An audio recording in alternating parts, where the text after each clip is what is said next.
Съдът установи. От представения полицейски доклад се установява, че при случай на обир на Палето Банк е използван автомобил, свързан с лицето Ръсти Джонсън. В хода на съдебното производство се установи, че по случая фактически участници са били Боби Славов и Сандо Колев, които вече са понесли отговорност по случая, като са изтърпели наказанията си. Съдът приема, че не са налице достатъчно доказателства, че Ръсти Джонсън не участвал лично в обира, в отвличането на заложник, в стрелба, в бягство или в каквото и да е пряко изпълнително деяние по случая. Установи се, че автомобилът му е бил използван без негово непосредствено участие, докато същият е спал и не е знаел, че с него ще бъде извършено престъпление. Съдът обаче приема, че Ръсти Джонсън носи ограничена отговорност заради това, че е оставил достъп до автомобила и ключовете си по начин, който е позволил на добре познати на полицията лица Сандо Колев и Боби Славов да се снабдят с тях и да използват автомобила за неправомерни действия.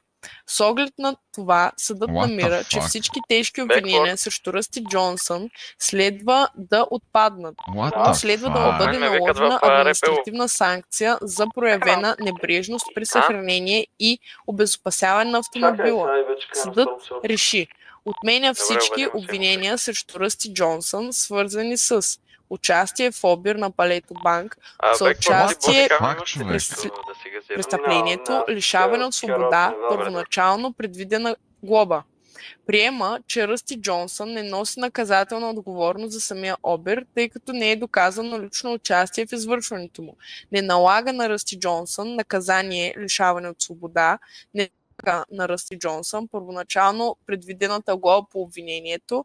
В заключение, съдът намира, че в конкретният случай Ръсти Джонсън не следва да бъде третиран като извършител на обира, а като лице, проявило недопустима небрежност спрямо собственото си имущество, което е било използвано от други лица за извършването на тежко престъпление. Настоящото решение има последици на влязъл в сила съдебен акт. Съдия Септимус Дракофин.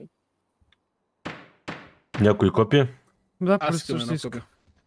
Аз днеска загубих 10-то ми дело, между другото. Не знам как, изнервих се. То съдя крупиран. Аз трябва да работиш с доказателство. Добре, при положение, че имаме снимка на колата. Колата е регистрирана на него. Той не е на обира, обаче е регистрирана на него. Не знам, Челинга, не знам какво Уведомени са съдиите за това нещо вече. Така ли? Да, явно не са знаели. Как процедираме ние. И са уведомени, че реално той вече е виновен да го доказва. Той трябва да докаже, че не е бил участник. Значи вече работим на този принцип. Ние до сега май на него си работихме, или? И така сме си работили, просто съдите не знаеха, че пускаме собственика за издирване, ако някой избягал и... Да. Ясно. Чат. Ма вече знаят. Просто малко късно след делото разбрах.